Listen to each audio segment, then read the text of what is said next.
খালি লিয়াড়া করে না, লিয়াড়ার দান্দায় কোনো নাই। লিয়াড়া করতাম করলে সহ্য হয় না, কলেজে একদিন গেলে 7 দিন যায় না, কোচিংও যায় না, সামনে পরীক্ষা প্রস্তুতি নেই। তারপর খালি বিদেশ যাইব।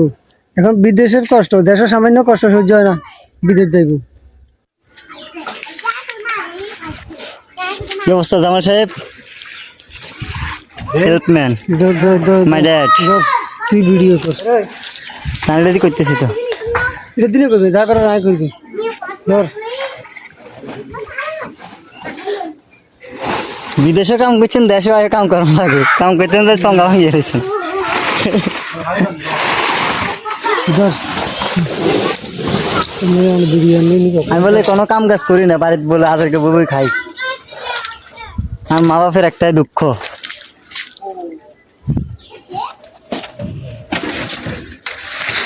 এই গামগুলো কি এখন দেখে না?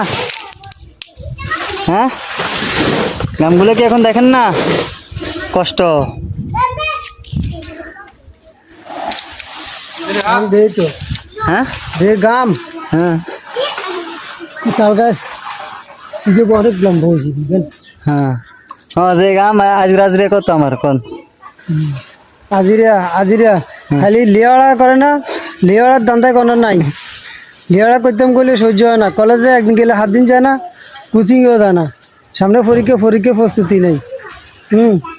তারপর খালি বিদেশ যাইব। এখন বিদেশের কষ্ট, দেশের সামান্য কষ্ট সহ্য হয় না, বিদেশ যাইব। আর আমার আব্বা যে 14 বছর ধরে টানা বিদেশে কষ্ট করতেছে, ওইটা কোনো কষ্ট না।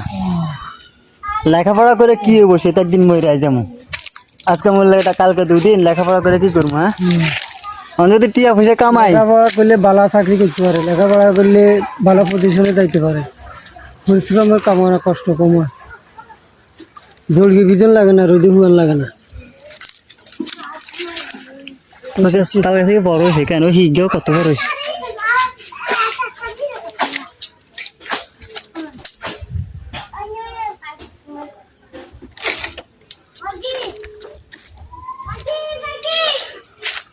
বাপ বেটা লম্বা কেউ আনে নাকি? বাপ সবচেয়ে লম্বা, বেশি দেয় কিন্তু আতুনো লম্বা। হ্যাঁ, তার মানে আমি আপনার বাপ।